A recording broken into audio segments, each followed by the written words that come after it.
Pasta ছোট বড় সবারই পছন্দের, তবে বিশেষ করে বাচ্চাদের বেশি পছন্দের। আসসালামু আলাইকুম, আমি ফারহানা নাসরিন, ফারহানা ফ্যামিলি ব্লগে আপনাদের জানাই স্বাগত। আজকের পর্বে তৈরি করে দেখাবো ঘরে থাকা উপকরণ দিয়ে একদম সহজ আর মজাদার উপায়ে পাস্তার রেসিপি। চলুন তাহলে শুরু করি ঘরোয়া উপকরণ দিয়ে পাস্তার রেসিপি। পাস্তা বানানোর জন্য আমি এখানে মেজারমেন্ট কাপের 1 কাপ পরিমাণ পাস্তা নিয়ে নিয়েছি। এখন এগুলাকে আমি পর্যাপ্ত পরিমাণ পানি দিয়ে সিদ্ধ করে নিব। একটা হাঁড়িতে পর্যাপ্ত পরিমাণ পানি দিয়ে নিয়েছি। এখন এই পানির মধ্যে দিয়ে দিব 1/2 চা চামচ পরিমাণ লবণ আর 1 চা চামচ পরিমাণ সয়াবিন তেল। সয়াবিন তেল দেওয়ার ফলে পাস্তাটা সিদ্ধ করলে ঝরঝরে থাকবে। এখন আমি এর মধ্যে দিয়ে দিচ্ছি 1 কাপ পরিমাণ পাস্তা। এটাকে আমি ঘড়ি ধরে 7 থেকে 8 মিনিট সিদ্ধ করে নেব। দেখুন আমার পাস্তাগুলা সিদ্ধ হয়ে গেছে। এখন আমি ছাঁকনিতে ছেঁকে নিব। আমি এখন ডিমের ঝুরি করে নিব। সেই জন্য ফ্রাই প্যানে সামান্য পরিমাণ তেল দিয়ে নিচ্ছি।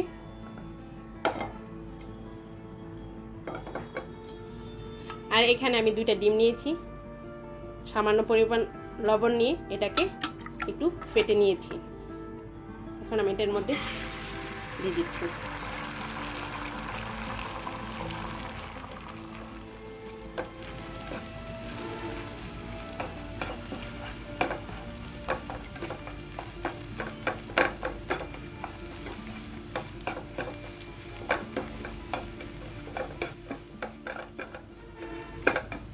এখন আমি এটাকে এক সাইডে রেখে দেব।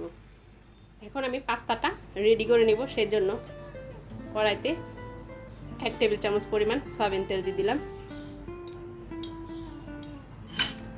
আর দিয়ে দিচ্ছি 1 টেবিল চামচ পরিমাণ রসুন কুচি।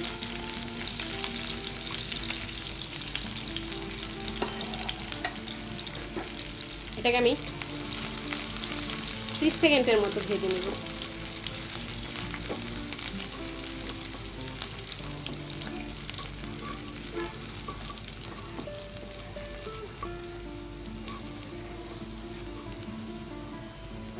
এখন এর মধ্যে দিয়ে দিব বড় সাইজের 2টা পেঁয়াজ কুচি।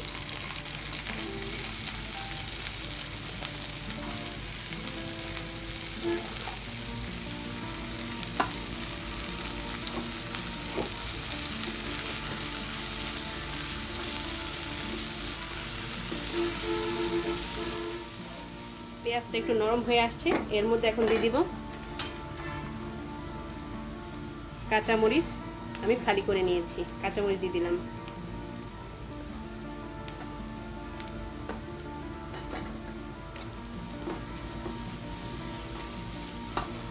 এর মধ্যে দিয়ে দিব 1/2 কাপ পরিমাণ টমেটো কুচি।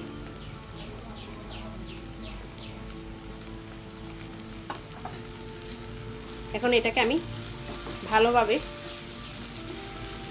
কষিয়ে নিব। টমেটোগুলো নরম হয়ে আসছে। এখন এর মধ্যে দিয়ে দিব 1/4 চা চামচ পরিমাণ গোলমরিচ গুঁড়া।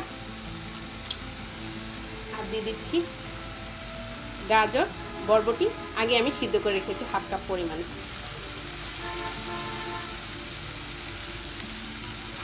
এখন এগুলোকে ভালোভাবে মিশিয়ে 2-3 মিনিট ভালোভাবে একটু কষার মধ্যে আমি 1 টেবিল চামচ পরিমাণ টমেটো সস দিয়ে দিচ্ছি।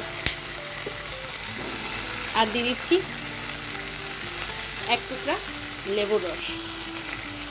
এর মধ্যে আগে থেকে সিদ্ধ করে রাখা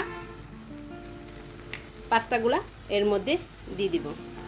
দেখুন সয়াবিন তেল দেওয়ার ফলে এটা কীরকম ঝরঝরে।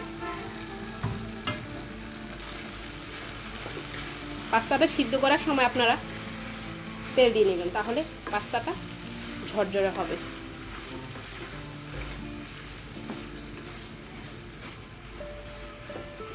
আমি এর মধ্যে পরিমাণ মতো লবণ দিয়ে দিচ্ছি। লবণটা একটু সাবধানে দিবেন, যেহেতু সিদ্ধ করার সময় আমরা লবণ দিয়েছিলাম।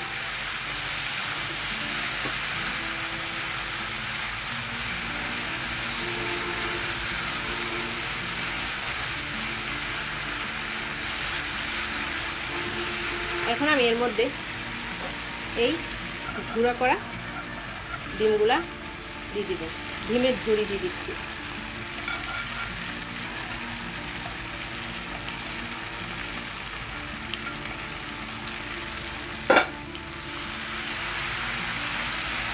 হয়ে গেল ঘরোয়া উপকরণ দিয়ে পাস্তা। এখন আমি এটা আপনাদেরকে পরিবেশন করে দেখাবো। আশা করছি আমার আজকের রেসিপিটা আপনাদের কাছে ভালো লেগেছে।